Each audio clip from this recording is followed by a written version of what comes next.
The moment I woke up, I knew something was wrong. Not because of the sharp antiseptic smell or the dull ache behind my eyes, but because my phone was gone. I always keep it under my pillow. Always. But that morning, at 72 years old, lying in a hospital bed in a paper-thin gown, my lifeline had vanished, and my own son was the one who took it. I turned my head slowly and saw Gideon standing by the window, whispering to Celeste. They stopped the second they noticed I was awake. Too fast? Too rehearsed? "Mom, hey, you're finally up," Gideon said, walking over with that careful voice people use when they're pretending everything is fine. "My phone," I said. My throat was dry, but my mind wasn't. "Where is it?" Celeste smiled, not warm, controlled. "Oh, Marlo, you don't need that right now. You need to rest. The doctor said no stress." I held her gaze longer than she expected. "Give it back." Gideon stepped in, soft but firm. "We're just trying to help you. You had an episode." "You were confused." Confused. That word landed wrong, heavy, placed, not spoken. "I remember everything," I said quietly. "So I'll ask again. Where is my phone?" Neither of them answered. Instead, Celeste picked up a clipboard from the tray beside me and flipped it open like we were moving on. "Let's focus on getting you discharged properly. There are just a few forms. Standard things." She slid the papers toward me. I didn't touch them. I looked at Gideon instead. Really looked at him. The way his fingers kept tapping against his arm. The way he wouldn't meet my eyes for more than a second. The way he kept glancing at the door, like he was waiting for someone, or something, to happen before I did. That's when I heard it. Not clearly. Just enough. Before she calls anyone, it came from the hallway. Celeste's voice. Lower than before. And then Gideon, sharper this time. That's why I took it. Something inside me went completely still. They weren't worried about me. They were managing me. I leaned back into the pillow, slower now, quieter. Let them think I was weak.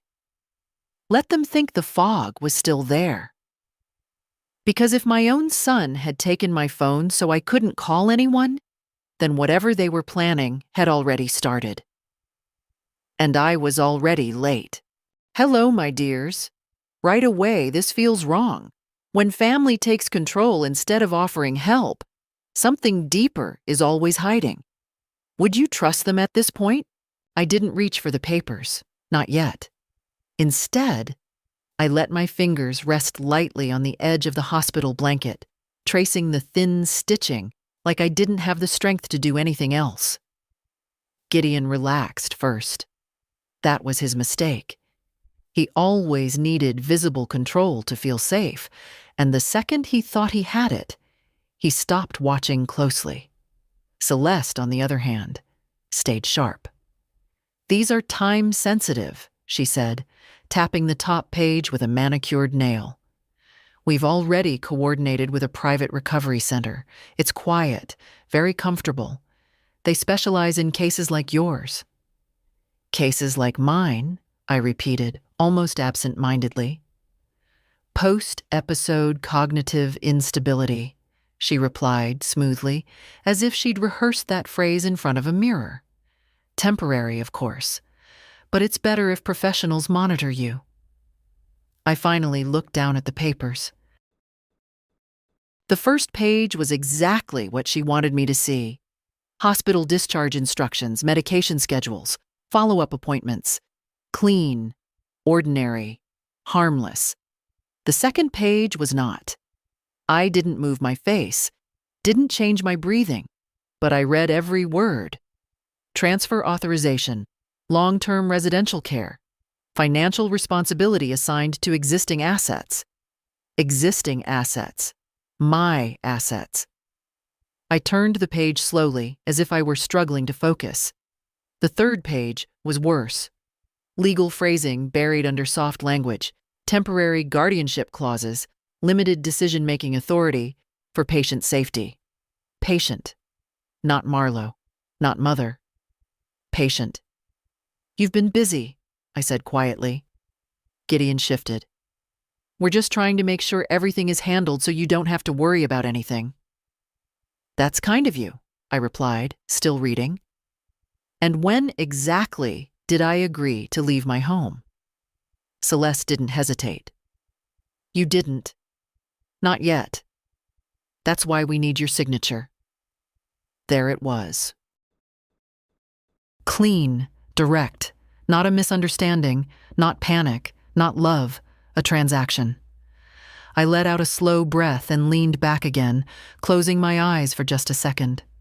Not from weakness, from calculation. Water, I murmured. Gideon moved immediately, grateful for something simple to do. He poured from the plastic pitcher into a small cup and handed it to me like he was helping a fragile thing. I took a sip. Just enough. When I opened my eyes again, I didn't look at the papers. I looked at Celeste. And my house? I asked softly. What happens to it while I'm being monitored? For the first time, she paused, just half a second. Too long. We'll take care of it, she said. Of course you will. Of course you will, I echoed. Silence settled in the room, but it wasn't empty anymore. It was full of things they hadn't said yet, full of decisions already made without me. Then Celeste made a mistake, a small one, the kind most people wouldn't notice. We just don't want delays, she added lightly. The photographer is already scheduled, and the market… She stopped, but I didn't. The photographer? I asked. Gideon shot her a look, sharp, angry, immediate. Celeste recovered fast, but not fast enough. For insurance documentation, she said. Standard procedure. I nodded slowly, like I believed her. But inside, everything locked into place. They weren't preparing for my recovery. They were preparing for my absence. And if I signed those papers, I wouldn't just lose my phone. I would lose my house, my money, and every decision I had left. So I did the only thing they weren't expecting. I let my hand tremble slightly and pushed the papers a few inches away. Later, I whispered. I'm too tired. Gideon exhaled. Relief. Celeste hesitated, then smiled again. Of course, she said. But I had already seen enough. They thought I was slowing down. They didn't realize I had just started thinking faster than both of them combined. I kept my eyes half closed long enough for them to believe I was drifting. Gideon lowered his voice again. Celeste stepped closer to him, heels barely making a sound against the polished floor. But I could hear enough. I always could. People think age dulls you. It doesn't. It just teaches you which sounds matter. We can't drag this out, Celeste whispered. If she talks to anyone… She won't, Gideon cut in. She can barely keep her eyes open. I almost smiled. Almost. She was asking about the house, Celeste pressed. That wasn't random. A pause. Then Gideon, quieter now. Then we move faster. There it was again. Not concern, not hesitation. Speed. They were racing something. Or someone. I shifted slightly in the bed, just enough to make the blanket rustle. Both of them went silent instantly. When I opened my eyes, they were already looking at me, expressions reset, like actors hitting their marks. You should sleep, Gideon said. I will, I answered softly. But I don't like being talked over. That landed. Not hard, but precisely. Celeste stepped in with that same polished tone. No one is talking over you, Marlowe. We're just trying to make things easier. For who? I asked. Neither of them answered. Good. I let my gaze drift again, slower this time, like I didn't have the strength to hold it steady. But inside, everything was sharpening.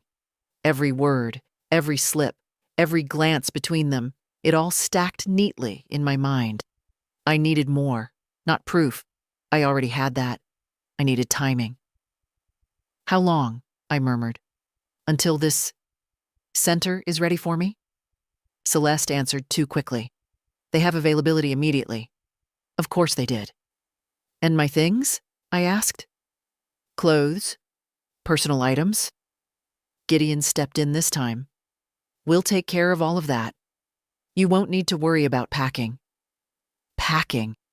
Such a small word for erasing someone's life?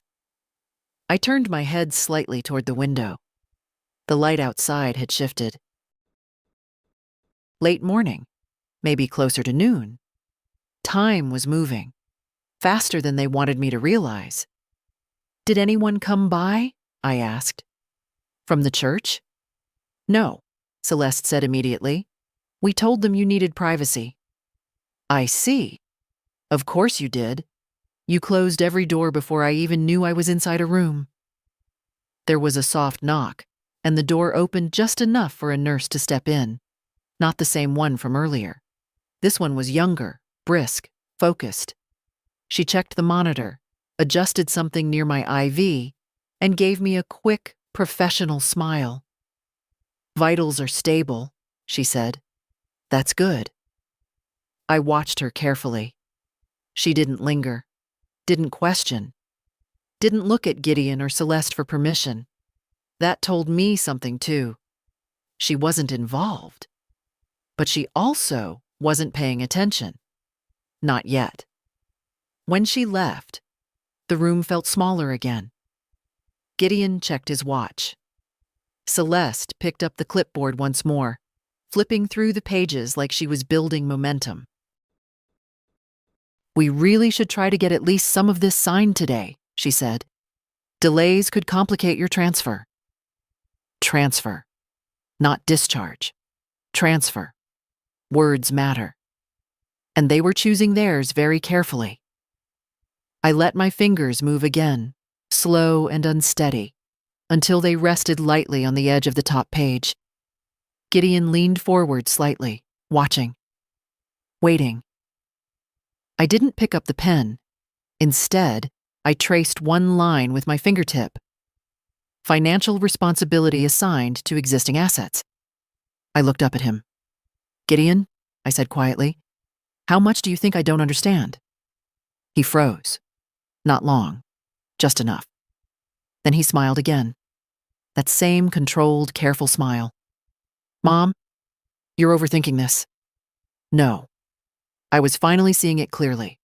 And the clearer it became, the colder I felt. Because this wasn't just about moving me somewhere safe. This was about removing me. Efficiently. Quietly. Legally enough to look clean. And if they succeeded, no one would question it. An elderly woman. A sudden episode. A concerned family stepping in. It would all make sense. Except for one thing. I wasn't confused. I wasn't weak. And I wasn't signing a single piece of paper they put in front of me.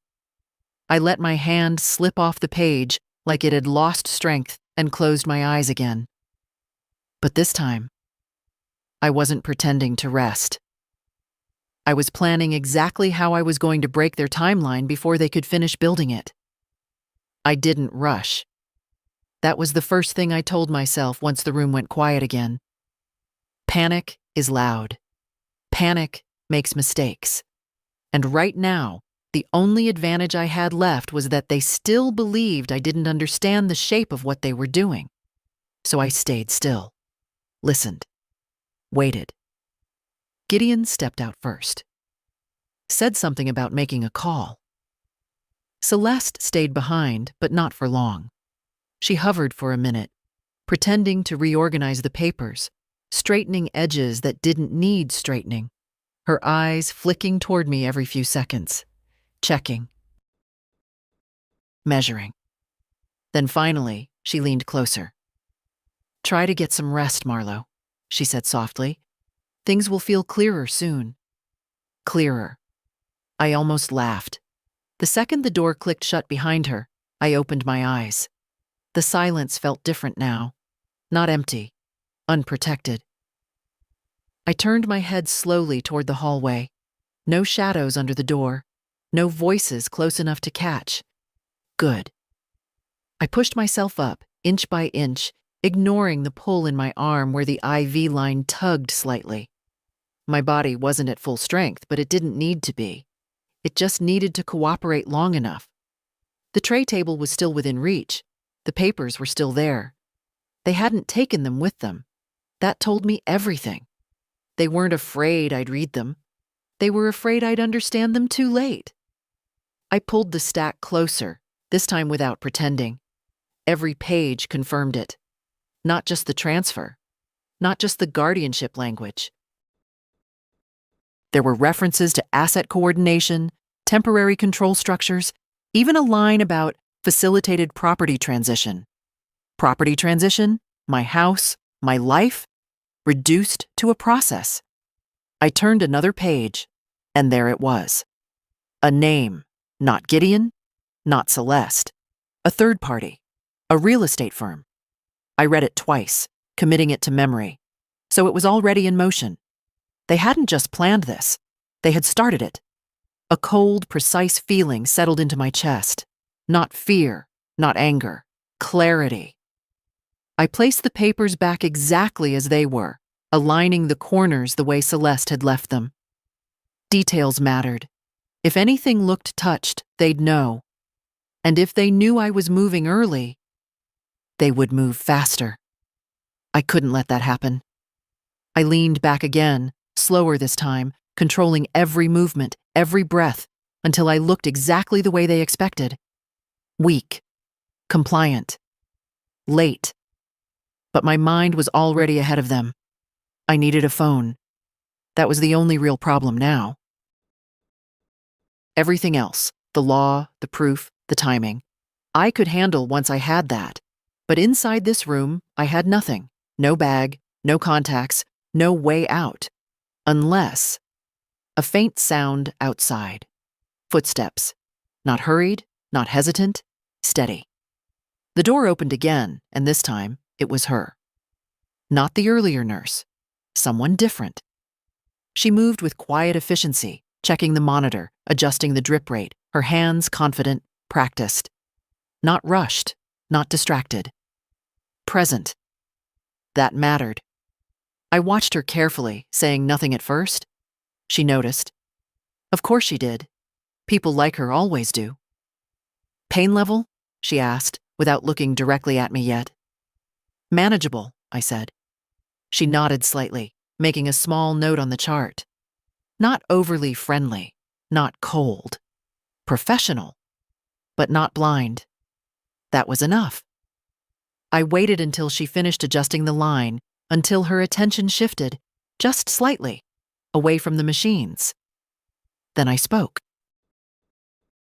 Do you ever get the feeling, I said quietly, that something isn't right, even when everyone keeps telling you it is?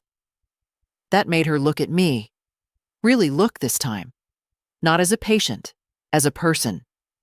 Just for a second. But a second was all I needed. Because in that second, I saw it. She wasn't part of their plan. She wasn't ignoring the room. She was observing it. And that meant one thing. I wasn't alone anymore. Not completely. Not if I played this exactly right. I didn't rush into it. That was the difference between asking for help and getting it. If I sounded desperate, she might pull back. If I said too much too fast, she might default to protocol. People in hospitals are trained to follow lines, not cross them. So I stayed quiet for a few seconds after she looked at me, letting the questions sit between us. She adjusted the IV again, slower this time. You mean medically? She asked. No, I said. I mean, when the story doesn't match the feeling. That made her pause. Not visibly, Not in a way most people would catch. But I saw it. The smallest delay before her hand moved again. Good. You're safe here, she said. Neutral. Careful. I'm not, I replied. That was the first real shift. Her eyes moved to mine again, sharper now. There's a moment when a stranger decides whether you're confused or telling the truth. I held her gaze, didn't blink, didn't overplay it. I need to make a phone call, I said quietly, and I need to do it without my family knowing. Silence. She didn't answer right away. Instead, she reached for the chart, flipped a page, checked something that didn't need checking. Buying time. Thinking. Patients aren't restricted from communication, she said finally. If you want your phone, your family should... They took it, I interrupted, still calm. On purpose. That landed harder. I could see it now. The calculation behind her eyes. This wasn't just a request anymore. This was a situation. I'm being moved somewhere I didn't agree to, I continued, keeping my voice low, steady. There are documents, legal ones. They're trying to get me to sign while I'm here. Her jaw tightened slightly. Not dramatic, but real. Do you have cognitive concerns documented? She asked. No. Do you understand where you are? Yes. Date? March 12th. Full name? Marlo Voss. No hesitation, no cracks. She exhaled slowly through her nose. That was the moment. She believed me. Not completely. Not yet. But enough. I'm not allowed to give out personal devices, she said quietly. I'm not asking you to give it to me, I replied. I'm asking you to stay in the room while I use it. Another pause. Longer this time. She glanced toward the door, then back at me. You understand, she said. If I'm wrong about this, you won't be, I said. Not sharply, not emotionally, just certain. That certainty did more than any explanation could have. She slipped her hand into her pocket. For a second, I thought she might pull it out and say no. Instead, she took a breath and placed the phone face down on the edge of the tray. I didn't see anything, she said. I didn't move immediately. That was important too. No grabbing, no urgency. I reached for it slowly, like everything else I'd done in that room. But the second my fingers touched it, everything inside me shifted. This wasn't just a phone. This was control. This was timing. This was the one thing they thought they had taken from me completely. Thank you, I said. She nodded once, stepping back slightly, positioning herself near the door, not leaving, but giving me space. Watching. I turned the phone over. The screen lit up. No hesitation now. I dialed the first number from memory. It rang once. Twice. Then, Mercer and Hale, this is Marlo Voss, I said. Clear. Sharp. Awake.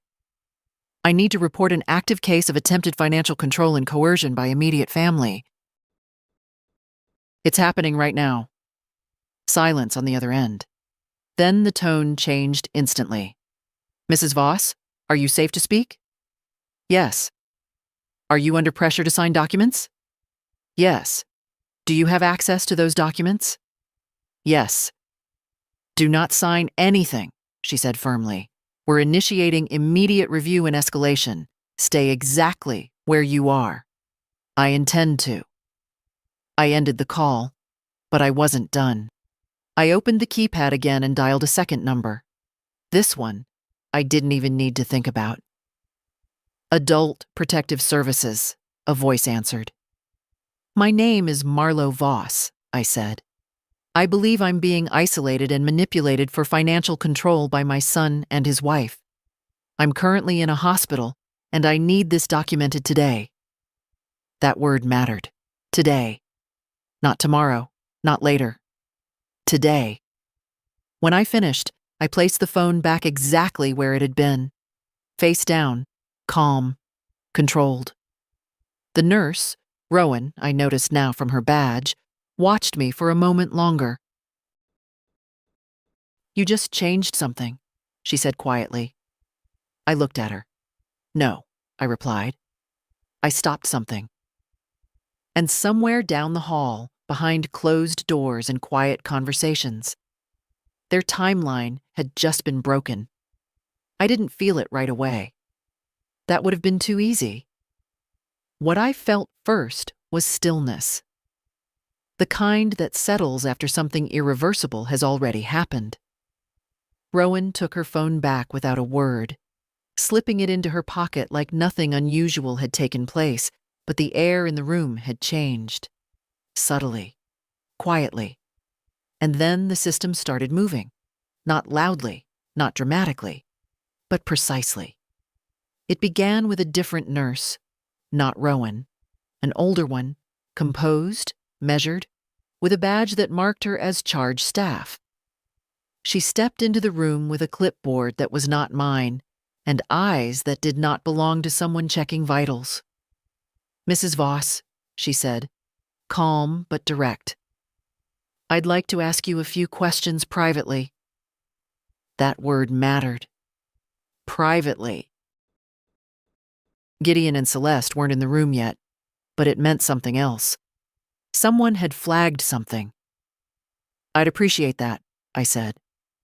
She nodded once and stepped back out into the hallway, waiting, not asking, expecting. Right on time, the door opened again, but this time it was them. Gideon first, then Celeste. Too fast. Too aligned. They had been called back. "Hey," Gideon said, smiling too quickly. "Everything okay?" The charge nurse didn't return the smile. "I need a few minutes alone with Mrs. Voss," she said. Silence, just for a second. Then Celeste stepped forward, gentle but firm. "We'd prefer to stay. She's still disoriented at times." There it was again. That word. Placed. Used. "Mrs. Voss," the nurse said, without looking at them. "Would you like them to remain?" I turned my head slowly, looked at Gideon, then Celeste. And for the first time since I woke up, I didn't soften my expression. "No," I said. One word. Clean. Final. That was all it took. The balance shifted. Gideon's smile dropped. Not completely, but enough. Celeste's posture tightened, her fingers curling slightly around the edge of the clipboard she still held. "This is unnecessary," she said. "We're her family." "And she's my patient," the nurse replied evenly. "I'll come get you when we're done." There was no argument after that. Not because they agreed, because they couldn't. They stepped out. But not calmly. Gideon didn't look at me as he left. Celeste did, and in her eyes, for the first time. There was something new, not control, not calculation, pressure. The door closed. The nurse stepped back in, sat down, not rushed, not casual, focused. "Has anyone pressured you to sign documents?" she asked. "Yes." "Do you understand what those documents are?" "Yes." "Do you feel safe returning home with your current family support?" I paused. Not because I didn't know the answer, because I understood the weight of it. "No," I said. She nodded once, making a note. No surprise. No doubt. "Just confirmation. We've received a report," she said, "and we're initiating a protective review. That means no discharge decisions will be made without evaluation, and no documents will be processed without oversight." There it was. Their timeline. Stopped. Not slowed. Stopped. "Thank you," I said quietly. She met my eyes. "You did the right thing speaking up," she replied. I didn't answer. Because this wasn't about right or wrong. This was about survival. She stood, gave one last glance at the monitors, and moved toward the door. Someone else will be coming to speak with you, she added. Until then, no one pressures you. If they try, you call us. I nodded. The door opened, closed, and then silence again. But not the same silence. This one had structure, movement behind it, consequences. I leaned back into the pillow, letting my body finally rest for real this time. Not out of weakness, but because the first battle was over, and I had won it. Outside, I could hear their voices. Low. Tense, no longer controlled, no longer confident. They didn't know what had happened yet. Not fully. But they knew something had shifted. And for the first time since I woke up in that bed, they were the ones trying to catch up. Now everything turns. Staff is involved, and the control slips from their hands. This is the moment power changes sides. What would you do right here if you were Marlowe? They didn't come in right away. That told me everything. If nothing had changed, they would have walked back into that room like they still owned it, like they had been doing from the start. Calm, smiling, contained. But now, they were waiting. I could hear them just beyond the door. Not clearly, but enough. The rhythm of voices under control, but tight, measured. Like people trying to agree on a version of events before stepping back into the light. Good. That meant they were no longer ahead of me. I adjusted myself slightly in the bed, letting my head tilt back just enough to look tired again. Not weak, just slower. The version of me they had built their plan around. Let them keep believing in it. The door opened. Gideon stepped in first, but he didn't smile this time. That was new. Celeste followed, composed as always, but something about her posture had changed. Less fluid, more deliberate. Like every movement was now being chosen instead of performed. "Everything okay?" Gideon asked. Same words, different tone. I looked at him, steady. "Yes," I said. Nothing more. He waited. For what? I wasn't sure. Maybe an explanation. Maybe confusion. Maybe fear. He got none of it. Celeste stepped in, filling the space he left open. "We were told someone spoke with you," she said. Light, casual, almost curious. "Yes." "And?" I held her gaze. "And they asked questions," I replied. Silence. A long one this time. Not empty. Heavy, because now they understood. Not everything, but enough. Gideon ran a hand over his face, exhaling slowly. Not frustration. Yet. Something closer to recalculating. "Mom," he said, softer now, stepping closer to the bed. "You have to understand. We're trying to help you here." There it was. The pivot. From control to concern. Too late. "I understand exactly what you're trying to do," I said. That stopped him. Completely. Celeste didn't move, didn't blink, but I saw it again. That flicker. Pressure. "You're overwhelmed," Gideon continued, pushing through it. "This whole situation, hospital, stress, confusion." "I am not confused," I said. "Not louder, just clearer, sharper. Final." The room changed again.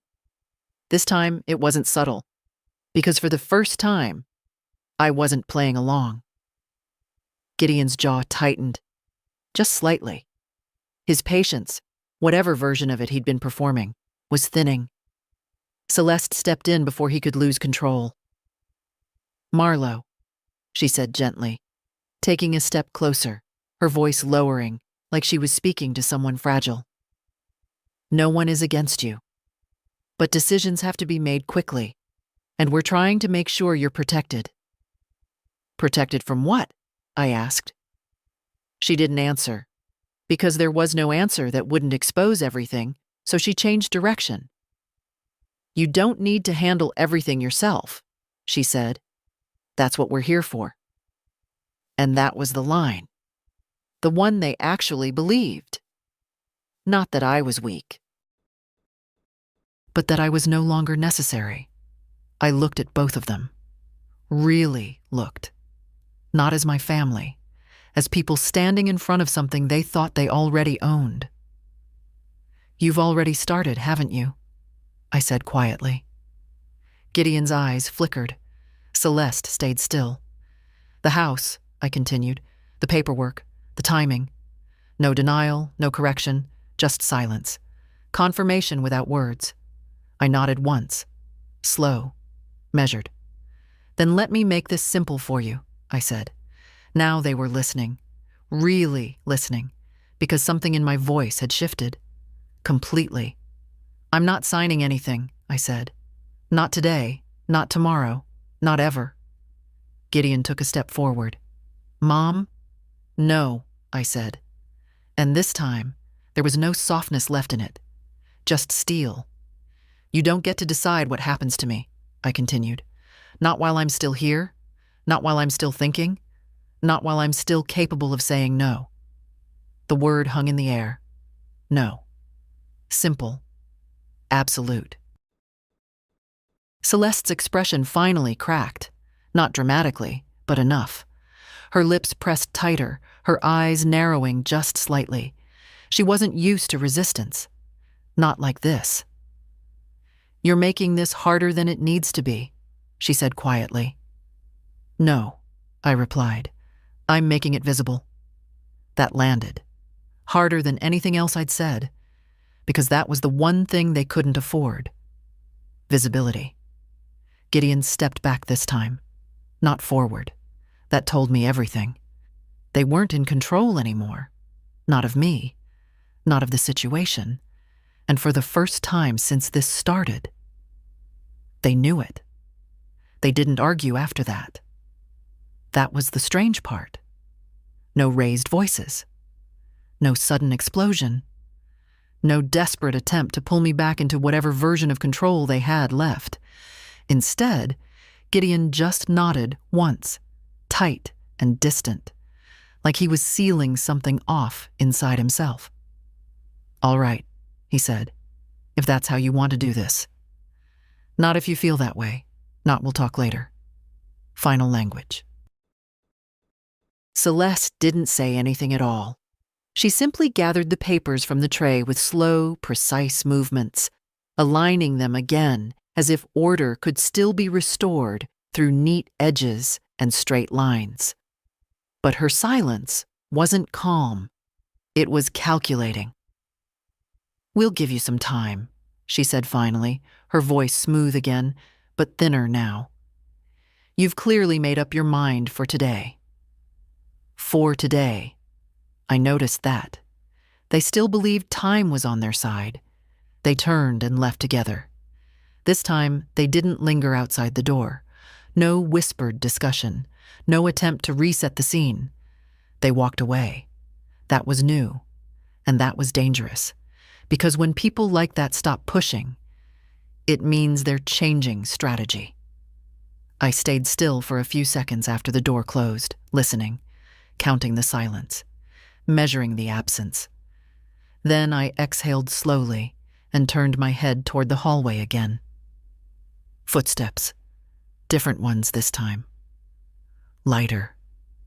Uneven. Hesitant.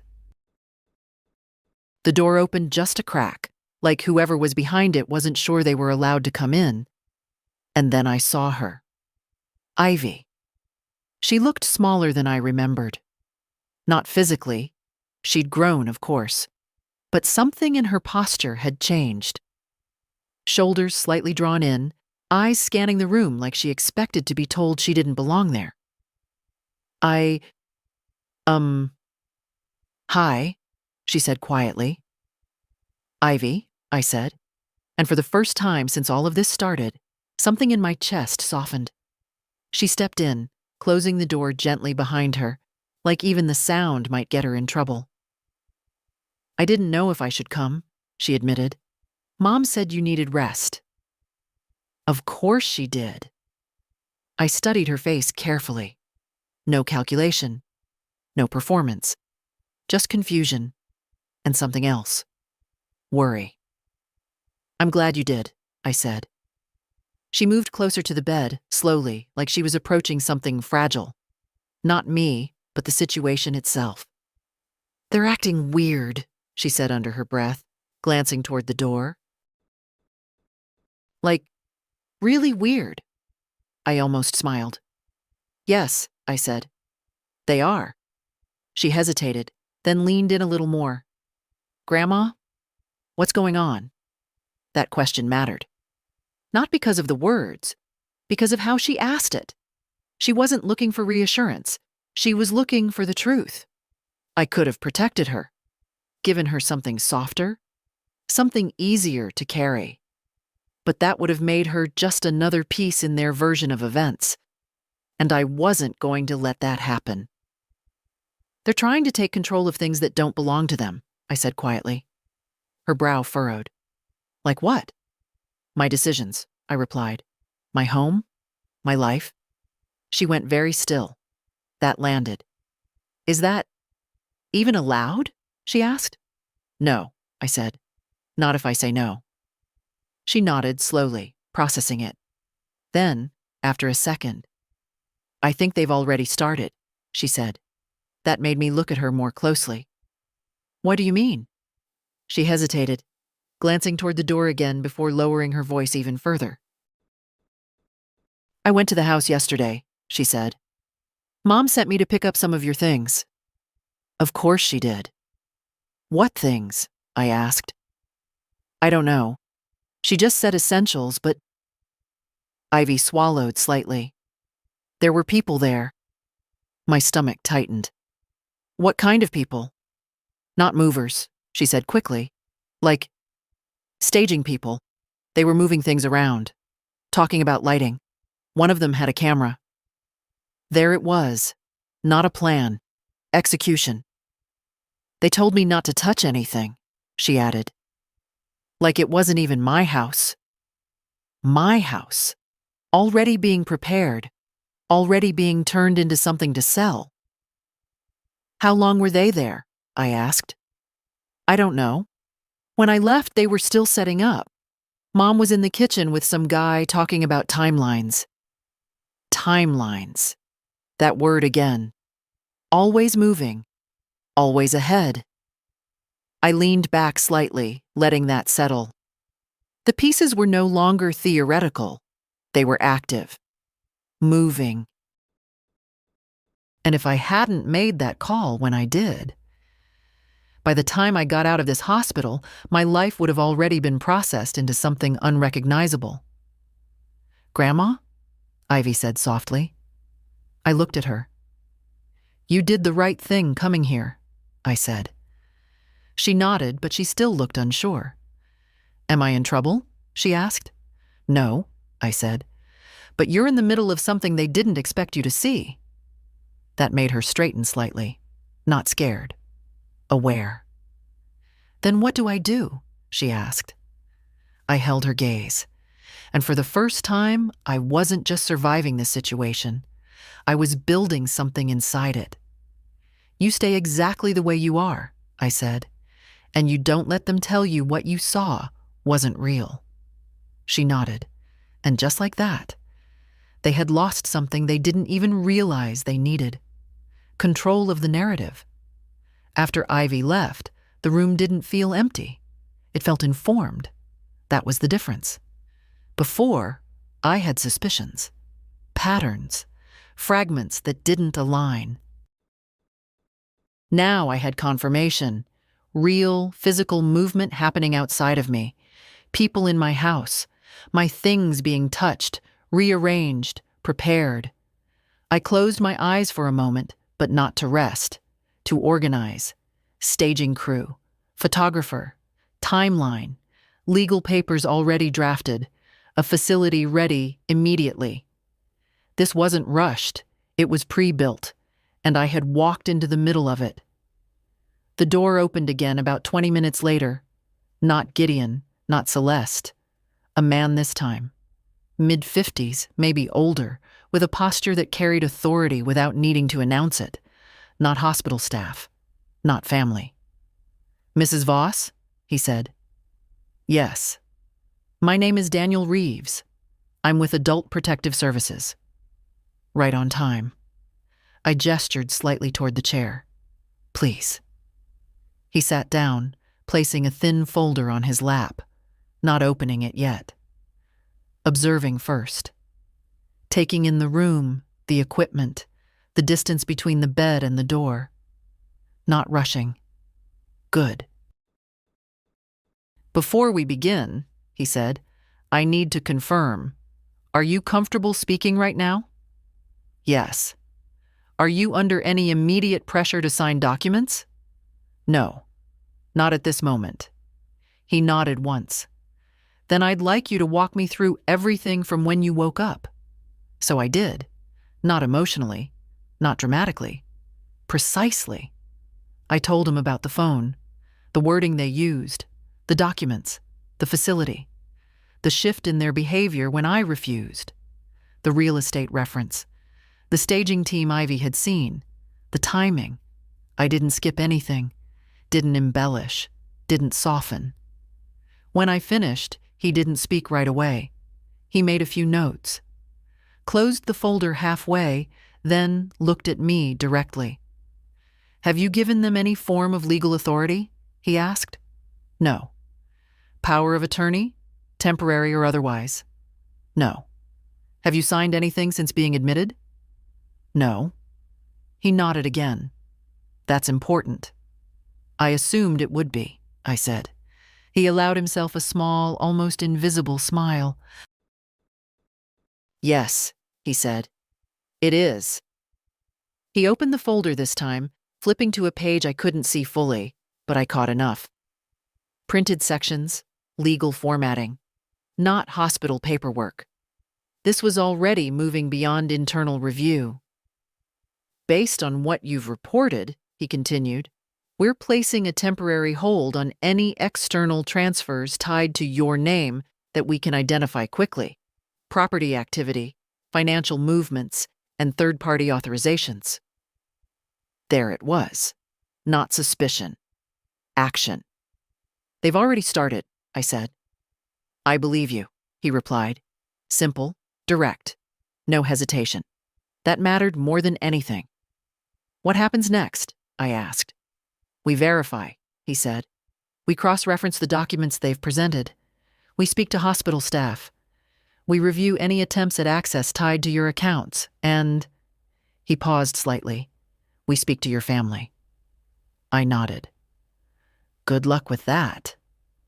That earned a slight shift in his expression. Not amusement, recognition. "I've had more difficult conversations," he said. I believed him. But this one wouldn't be simple, because Gideon and Celeste weren't careless. They were structured, prepared, and now they were under pressure, which made them unpredictable. "Will they know I reported this?" I asked. "Yes," he said. "Not immediately in full detail, but they will be aware that a review has been initiated." Good. Let them feel it. Let them try to adjust. They were already too late. He closed the folder completely this time and stood. "One more question," he said. "Do you feel safe if they return to this room?" I considered that carefully. "Yes," I said, "but they won't be comfortable." "That's not the same thing," he replied. "No," I said.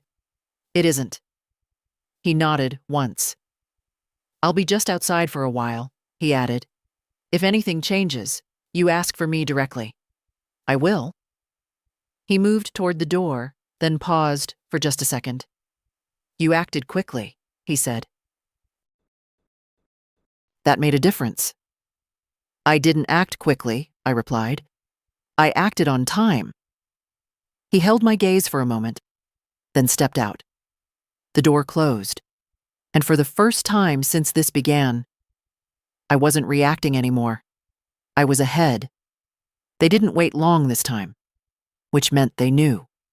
Not everything, but enough to understand that something had moved beyond their control. The door opened without a knock. Gideon walked in first again, but now there was no attempt to soften anything. No careful tone, no rehearsed calm. Just a tight, contained energy that barely held itself together. Celeste followed, slower, more measured, but her eyes were sharper than I had ever seen them. "You reported us," Gideon said. Not a question, a statement. I didn't answer immediately. I watched him. Let the silence stretch just long enough to make it clear I wasn't reacting on his timeline anymore. "Yes," I said. That was all.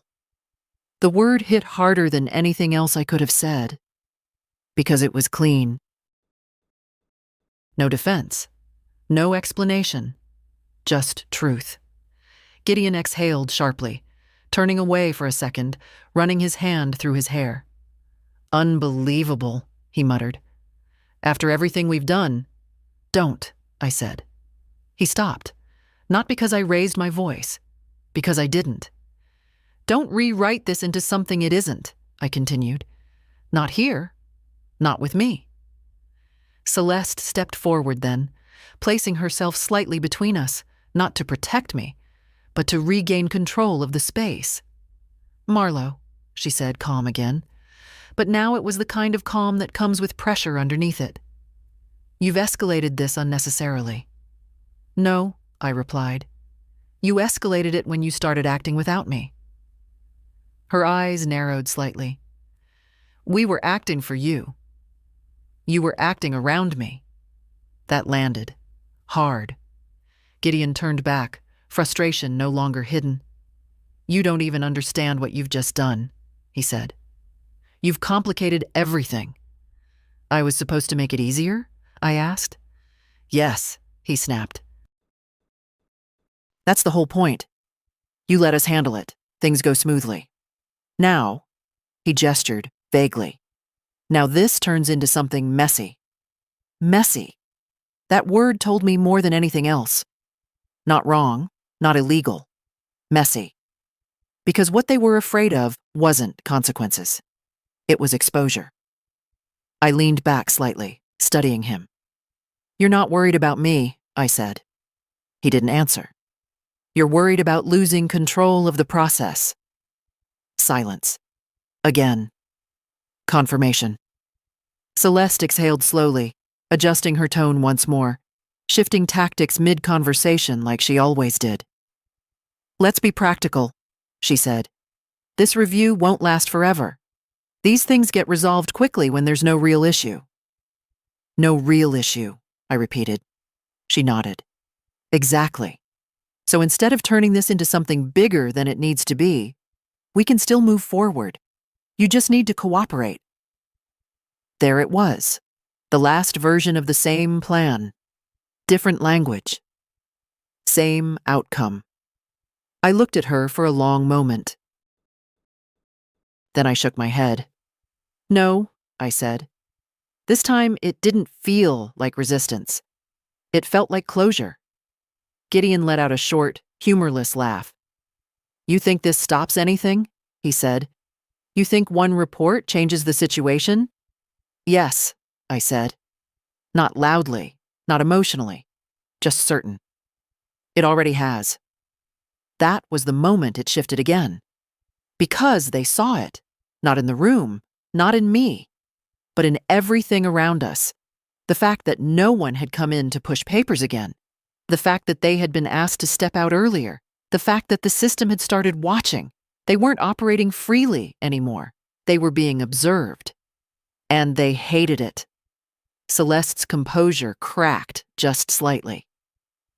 "You're making a mistake," she said quietly. "No," I replied. "I'm correcting one." That ended it. Not dramatically, not explosively, just completely. Gideon didn't argue again. He didn't push forward. He didn't even try to convince me. He just looked at me differently. Like something had shifted in his understanding of what I was. Not weak, not confused, not manageable, just in the way. He turned toward the door. Celeste followed, but before she stepped out, She looked back at me one last time. And in her eyes now, there was no calculation left. Just frustration. Because for the first time since they started this, they had nothing left to control. The door closed, and the silence that followed wasn't uncertain anymore. It was settled. They had made their move. I had made mine. And now, everything that came next would be out in the open. They didn't come back. Not that day. And that told me more than anything they could have said. Because Gideon never walked away from something unfinished. Not when he believed he still had leverage. Not when there was something left to gain. But now, there was nothing left for them in that room. Only risk. Only exposure. Only questions they couldn't control. The shift didn't happen all at once. It unfolded slowly, like a curtain being pulled back inch by inch. First, a different doctor came in, not the one from earlier, older, more direct. He asked me the same questions, but in a different way. Orientation, memory, awareness, comprehension. I answered all of them without hesitation. He didn't smile, but when he finished, he nodded once. Not to me, to himself. That mattered. Then Rowan came back, quieter than before, checking things that didn't really need checking. But her presence wasn't about medicine anymore. It was about visibility. "Everything okay?" she asked softly. "Yes," I said. She studied my face for a moment longer than necessary, then gave a small nod. "They've been asking questions," she added under her breath. "Of course they have," I replied. That was expected. What mattered was that they weren't getting the answers they wanted. An hour later, the real shift arrived. Not loud, not dramatic, but final. The door opened, and this time it wasn't just one person. Daniel Reeves stepped in first. Behind him, another woman. Sharp suit, controlled posture, legal. Daphne Mercer, right on time. "Marlowe," she said, stepping forward with calm certainty, placing a leather folio on the side table. "I'm here." I felt something settle in my chest. Not relief. Stability. "You took your time," I said lightly. "Traffic," she replied, "and paperwork. Both unavoidable." Daniel remained near the door, observing, not intervening. Daphne opened the folio, pulling out a set of documents. Clean, organized, deliberate.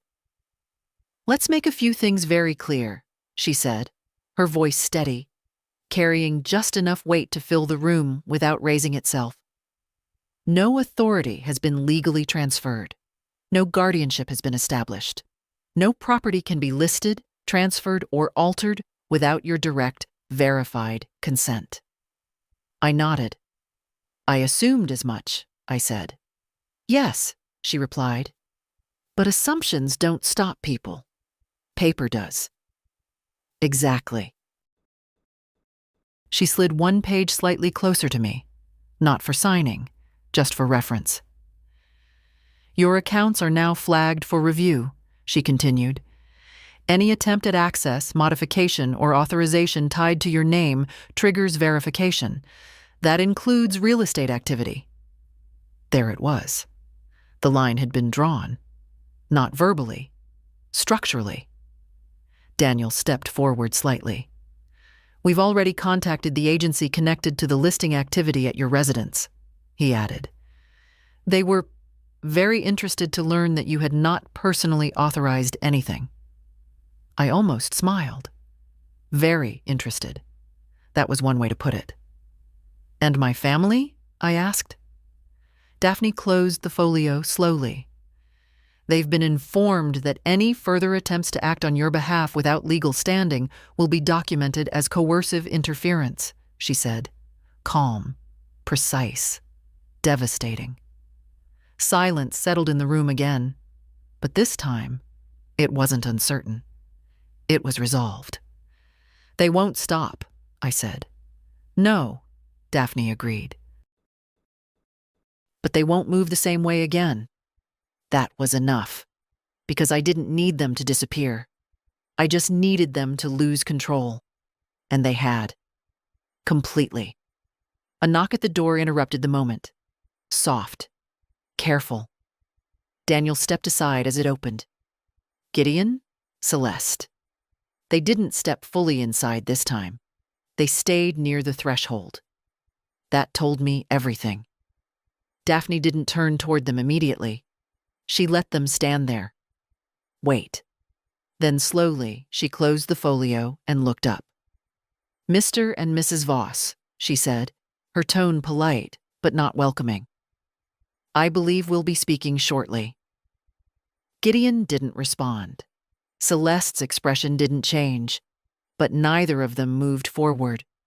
Because for the first time, they weren't walking into a situation they controlled. They were stepping into one that was already defined, and they knew it. I looked at them both.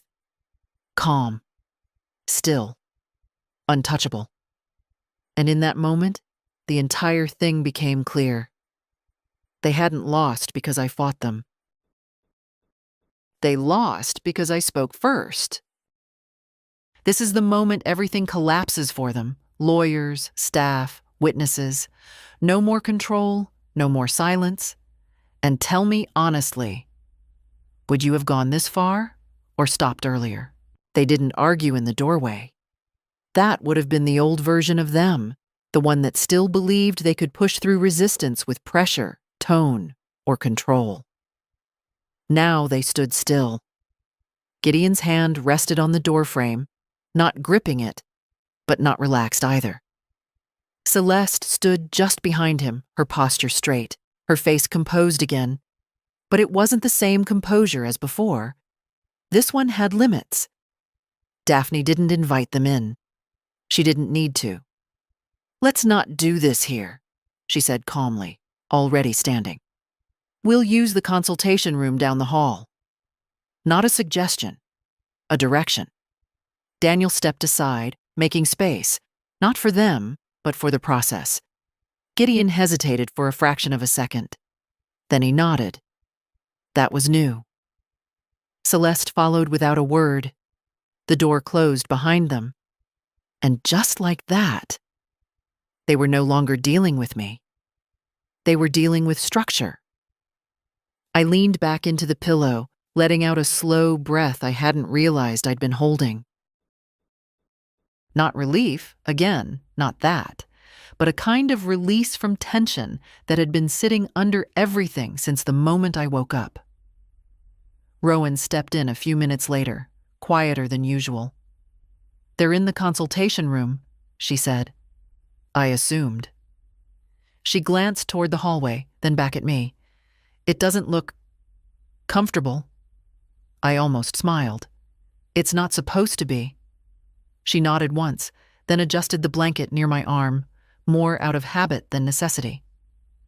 You did something most people don't, she said. What's that? You didn't wait. That word again. Timing. Everything had come down to that. I've had enough years to know when something is off, I replied. She gave a small, understanding look, then left. The room settled again, but now it felt different in a way I hadn't experienced yet. Secure. Not because nothing could happen, but because whatever did happen would now be seen. Measured. Recorded. Time passed. Not long, but long enough. And then the door opened again. Daphne returned first. Alone. That told me everything. She didn't sit right away. She placed her folio back on the table, slower this time, more deliberate. Well, she said, exhaling lightly. That was predictable.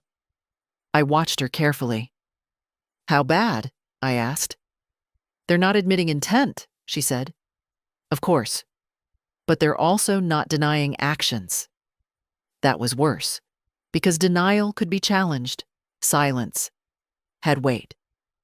They attempted to frame everything as preventive care planning, she continued. Temporary support. Safety measures. Of course they did. Yes, she said. The problem is, they moved too far ahead of consent. There it was again. Timing. Always timing. Did they say anything about the house? I asked. Daphne's expression shifted slightly. Yes, she said, and that's where it becomes less defensible. I didn't interrupt. They've already engaged a listing agent, she continued. Preliminary photography was scheduled, no signed authorization. No legal standing. I closed my eyes for just a second. Not from shock, from confirmation. It's frozen, she added. Completely. Any attempt to proceed now will trigger direct legal response. Good. Financials? I asked. Flagged? She said. There was an inquiry attempt tied to one of your accounts earlier today. It didn't go through. So they had already tried, even now, even after everything. That told me something important. They hadn't stopped because they understood. They stopped because they were blocked. And now? I asked. Daphne finally sat down. Now, she said, they adjust, or they escalate. I nodded slowly. They won't adjust, I said. No, she agreed. I don't believe they will. Silence settled between us for a moment. Not uncomfortable. Just clear. You'll be discharged under your own authority, she continued, with documented capacity, no transfer, no facility. We'll arrange in-home care on your terms. My terms. That phrase landed deeper than anything else. And them? I asked. Daphne looked at me directly. That depends on you. I held her gaze, not immediately answering, because this wasn't about reaction anymore. This was about decision. And decisions, real ones, don't come from emotion. They come from clarity. I'm not interested in revenge, I said finally. I didn't think you were, she replied. I'm interested in boundaries. That earned the smallest shift in her expression. Approval. Then we'll build them properly, she said. Not emotionally, structurally. Exactly the way this needed to be handled. There was a quiet knock at the door. Daniel stepped back in, just enough to be seen. They've left, he said. Of course they had. Not because they were done. Because they had nothing left to do here. I nodded once. Good, I said. And for the first time since this began, the room belonged to me again. Going home felt different than I expected. Not lighter, not emotional, precise. Everything was arranged through Daphne before I even left the hospital. Not rushed, but controlled. A licensed in-home nurse scheduled for the first week. A temporary lock service already confirmed. Account alerts active. Documentation filed. No gaps. No space for interference.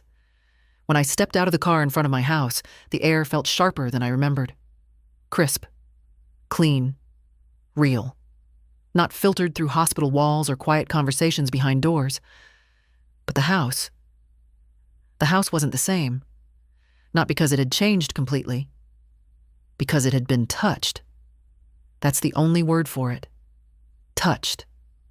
The front door opened smoothly, but the moment I stepped inside, I felt it. Subtle shifts. Small adjustments. Things that would have gone unnoticed to anyone else. But not to me. The hallway table, slightly angled. The brass key dish moved 2 inches to the left. The faint scent of something unfamiliar in the air, like citrus polish layered over something older.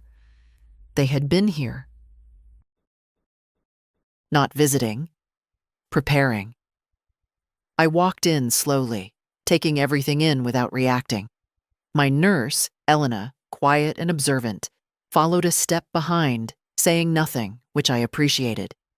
The living room was worse, not chaotic. Organized. Too organized. My books had been straightened into uniform lines. The throw on the sofa folded with a kind of symmetry I had never cared for. Even the blue porcelain spaniel on the mantel, slightly turned, facing inward instead of toward the window. That was deliberate. Someone had staged this space, not for living, for selling. I stepped further in, my hand brushing lightly against the edge of the sideboard where I used to keep a small lacquered box. It was still there, but when I opened it, empty. Not everything, just enough. A pair of cufflinks, gone. A small silver chain I hadn't worn in years, gone. Nothing dramatic, nothing obvious, just selective. I closed the box slowly. "Elena," I said without turning, "did anyone come in after we confirmed the locks?" "No," she replied. "The locksmith was the first since we arrived?" Good. That meant everything I was seeing had already happened before I got back. I walked into the kitchen, and there it was, the final piece, a folder, left on the counter, neatly placed, too neatly. I approached it slowly, already knowing what I would find before I even opened it. Inside, printed listing drafts, photos, my house, but not as I knew it. Angles adjusted, light enhanced. My personal space turned into something neutral, sellable, stripped of anything that made it mine. Even the dining table had been staged differently. A bowl I didn't own, plates I never used. Someone had been here long enough to reshape the story of this house and leave it behind for me to see. Not by accident, as a message. I closed the folder and stood there for a moment. Not angry, not shaken, just certain. "They thought they were ahead," I said quietly. Elena didn't respond. She didn't need to. I turned and walked back into the living room, my eyes scanning everything one more time, but differently now. Not as someone returning home, as someone reclaiming territory. "Call the locksmith back," I said. "We're changing the interior locks, too. Every door." "Of course," she replied. "And tomorrow," I added, "we inventory everything, not just valuables. Everything." She nodded. I walked over to the mantel and adjusted the porcelain spaniel back to where it had always faced. Toward the window, toward the light. A small thing. But it mattered. Because this wasn't about what they had taken. It was about what they had tried to rewrite. And that wasn't going to stay. I picked up the folder again, holding it for just a second before setting it aside. Evidence. Not memory. Then I sat down. In my chair, exactly where it had always been. And for the first time since this began, I wasn't recovering anything. I was reestablishing it. They didn't wait long. Of course they didn't. People like Gideon and Celeste don't retreat quietly. They regroup. They look for openings, angles, ways to re-enter the situation under a different shape. The next morning, just after Elena finished preparing tea, loose-leaf Darjeeling, the good kind I save for when I need clarity, the doorbell rang. Not tentative, not aggressive. Measured. I didn't move right away. "Elena," I said calmly, "don't open it yet." She paused, setting the cup down gently. "Do you want me to check the camera?" "Yes." A few seconds passed. "It's them," she said. Of course it was. I picked up my cup, took a slow sip, letting the warmth settle before I stood. "Open the door," I said. No hesitation, no avoidance. This wasn't something to hide from. The door opened. Gideon stood there, hands in his coat pockets. Celeste beside him, composed, as always, but thinner now, like whatever she was holding together was starting to strain. Neither of them stepped inside. That told me everything. Can we talk? Gideon asked. Not Mom, not please, just controlled. We are talking, I replied, standing just inside the threshold. He glanced past me, briefly, taking in the hallway, the positioning, the space. Measuring again, always measuring. This doesn't need to go further, he said. We can resolve it. I almost smiled. Resolve.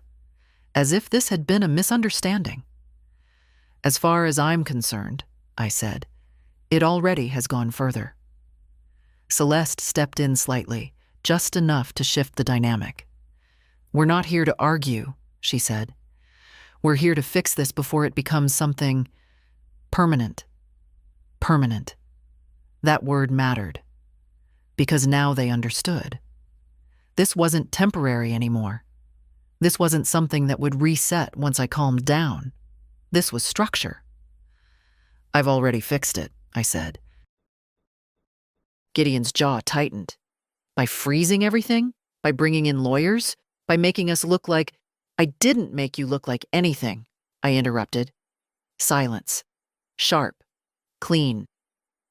I revealed what you were already doing, I continued. That landed. He took a step forward. Just one. Elena, I said without turning. Close the door. Gideon stopped immediately. That was new. He didn't push past it, didn't challenge it, because now there were lines, real ones. Elena stepped forward and gently closed the door halfway, leaving just enough space for the conversation to continue, but not enough for them to step in uninvited. Control, visible, enforced. Celeste adjusted her tone again. You're overcorrecting, she said. What we did? Yes. Maybe we moved too quickly. But the intention was never to harm you. Intent. That was what she had left. I looked at her carefully, then shook my head once. You don't stage a house you don't plan to sell, I said. She didn't answer. You don't prepare legal documents you don't plan to use, I added. Still nothing. And you don't take someone's phone unless you're afraid of what they might say. That was the one. I saw it in her face. Not guilt, not regret. Exposure. Gideon exhaled sharply. We were trying to manage a situation, he said. You had an episode. I had a moment, I corrected. You built a plan. He went quiet. Because there was no version of this where he could argue that point without unraveling everything else.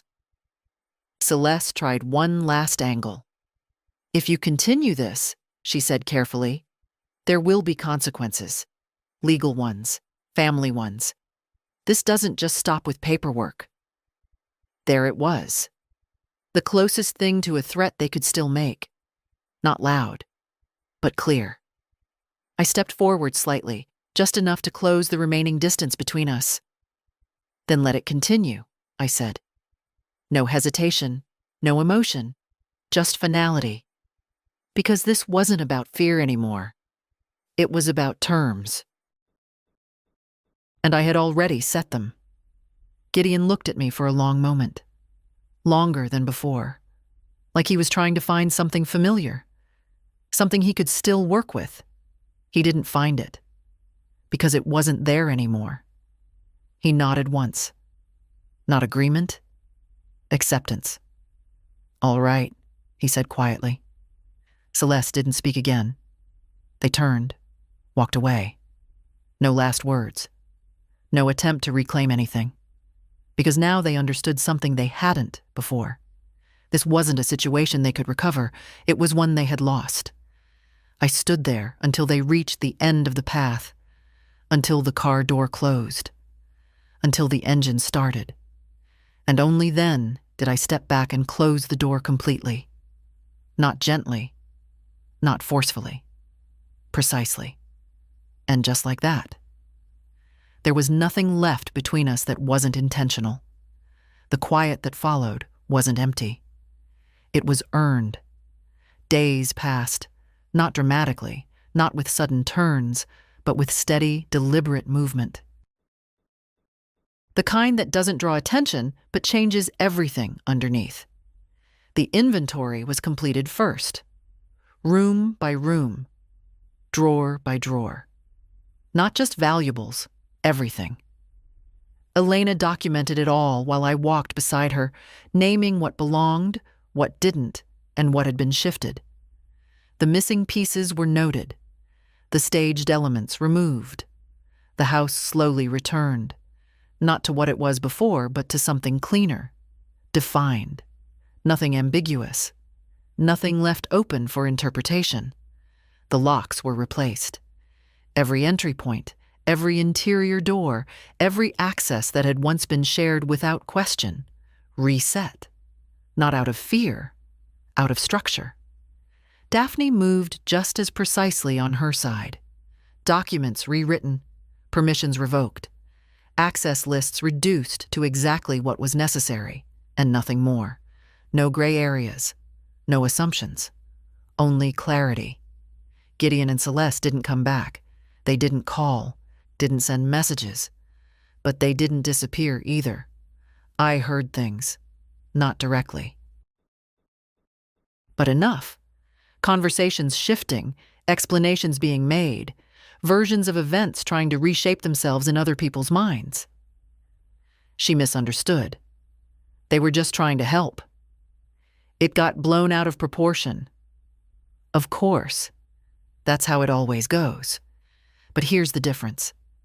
None of it mattered anymore, because the only place where their version had power was the place they had already lost. My house. My decisions. My name. One afternoon, Ivy came by again, not hesitant this time. She knocked, waited, and stepped in like she belonged, which she did. She stood in the living room for a moment, looking around. "It feels different," she said. "It is," I replied. She walked over to the mantel, noticing the porcelain spaniel. "You turned it back," she said. "Yes." She smiled slightly. "I'm glad." We sat together after that, quiet for a while, the kind of quiet that doesn't need filling. "Are you okay?" she asked eventually. I considered that. Not the easy version, the real one. "Yes," I said, "but not in the way I was before." She nodded, like she understood more than she said. "Are you going to forgive them?" she asked. I looked at her. "No," I said. "Not harsh, not emotional, just true. But I'm also not going to carry them," I added. That seemed to make sense to her. She leaned back slightly, exhaling. "I didn't like how they were acting," she said. "It didn't feel right." "You noticed," I said. "Yeah." "That matters." Because it did. More than anything else in this entire situation. Not what they did. Not what I stopped. But who saw it clearly. Time moved on. Not perfectly. Not cleanly. But forward. And one morning, sitting in that same chair, with the light coming through the same window, I realized something simple. They had tried to take my voice by removing access, by controlling communication, by isolating me just enough to act before I could respond. And it almost worked. Not because I was weak, because they were early. But in the... All right, my dears. This one is complicated. She didn't forgive, but she didn't destroy either. She chose structure over emotion. Personally, I might have cut them off even harder. But what about you? Would you have gone further? Or stopped right here? If this story held you until the end, leave a like, write your opinion in the comments, and don't forget to subscribe.